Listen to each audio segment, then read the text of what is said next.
မင်းကလေးတဦးဟာငယ်စဉ်ကတည်းကတထေးကြီးတဦးရဲ့တားဖြစ်သူနဲ့ဆိတ်ဆက်ထားခဲ့ပါတယ်။ထိုကောင်လေးဟာမင်းကလေးကိုအယမ်းချစ်ပြီးအရွယ်ရောက်လာတဲ့အခါမှာသူမကိုပဲလက်ထပ်မယ်လို့အမြဲတွေးထားခဲ့တာပါ။ဒါပေမဲ့ကံကြမ္မာကရုတ်တရက်အလှည့်ပြောင်းဖြစ်သွားပြီးမင်းကလေးဟာသူမရဲ့အဖွားကိုပြုစုဖို့အတွက်ထွက်ခွာသွားခဲ့ရပါတယ်။သူမမထွက်ခွာခင်မှာကောင်လေးကိုထူးချွန်ထက်မြက်တဲ့သူတယောက်ဖြစ်အောင်လုပ်ပါလို့မှာကြားခဲ့ပါတယ်။ဒါကြောင့်ကောင်လေးကလည်းဘယ်နှစ်ပဲကြာပါစေသူမကိုရှာဖွေပြီးလက်ထပ်ပါမယ်လို့တစ္ဆာဆိုခဲ့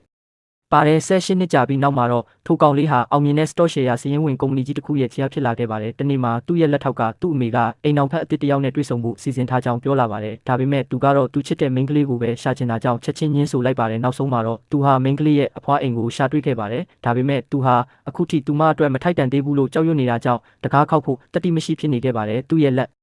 ထောက်ကသူ့ရဲ့စိုးရိမ်ပူပန်မှုကိုသတိထားမိပြီးအပိစကားတွေအမြဲပြောပြခဲ့ပါတယ်။အဲ့ဒီနောက်မှာပဲသူဟာမိန်းကလေးကိုတွေ့ဖို့ယုံကြည်မှုရလာခဲ့ပါတယ်။လက်ထောက်ဖြစ်သူကသူ့ကိုအကယ်၍သူမကတိတ်လမနေရင်ကောသူမကိုလက်ထပ်အောင်မလားလို့မေးတဲ့အခါမှာတော့သူကသူမဘလို့ပုံစံပဲဖြစ်နေပါစေငါသူမကိုချစ်မှာပါလို့ခိုင်ခိုင်မာမာပြန်ဖြေခဲ့ပါတယ်။အဲ့ဒီနောက်လက်ထောက်ကတကားကိုခောက်လိုက်ပါတယ်။ဒါပေမဲ့တကားလာဖွင့်တဲ့အမျိုးသမီးကိုမြင်လိုက်ရတဲ့အခါမှာတော့အမျိုးသားဟာထိတ်လန့်သွားပါတယ်။အဲ့ဒီအမျိုးသမီးကသူ့ကို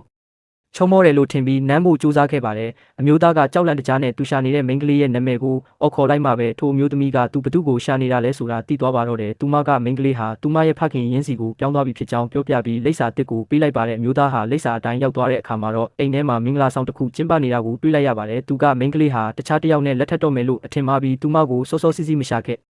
မိတာကိုနောက်တရနေခဲ့ပါတယ်တကယ်တော့သူတို့သမီးဟာမိန်းကလေးရဲ့အမဖြစ်ပြီးမိန်းကလေးရဲ့ရီးစားကိုတောင်လူယူထားတဲ့သူဖြစ်နေပါတယ်တစ်ဖက်မှာလည်းမိန်းကလေးဟာသူမရဲ့အမကသူမရဲ့ရီးစားနဲ့မင်္ဂလာဆောင်နေတာကိုသိပြီးနောက်မင်္ဂလာပွဲကိုဖျက်ဆီးဖို့ဆုံးဖြတ်လိုက်ပါတယ်သူမအိမ်ရှိကိုရောက်တဲ့အချိန်မှာပဲအိမ်ထဲကထွက်လာတဲ့အမျိုးသားနဲ့ဆုံမိပါတယ်သူတို့နှစ်ဦးစလုံးတယောက်ကိုတယောက်ရင်းနှီးနေတယ်လို့ခံစားရပေမဲ့မမှတ်မိခဲ့ကြပဲနောက်တရစွာနဲ့ပဲဖျက်ကျော်သွားခဲ့ကြပါတယ်မိန်းကလေးကမင်္ဂလာဆောင်တဲ့ကိုဝင်သွား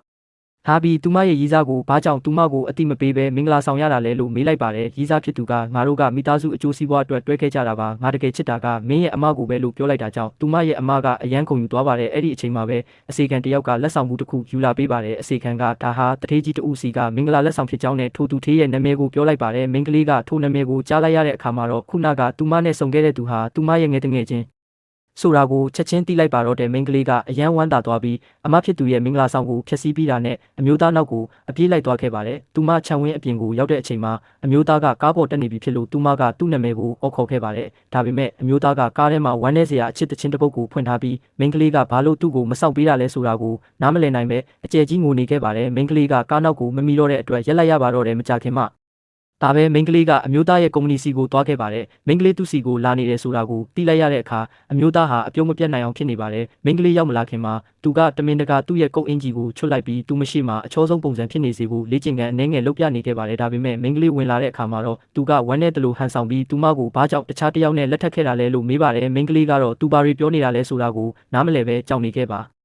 အဲ့ဒီနောက်မှပဲမိန်းကလေးလက်မထက်ရသေးဘူးဆိုတာကိုသူသိသွားပါတယ်သူကအယမ်းစိတ်လှုပ်ရှားသွားပြီးမိန်းကလေးကိုပွေ့ချီလိုက်ပါတော့တယ်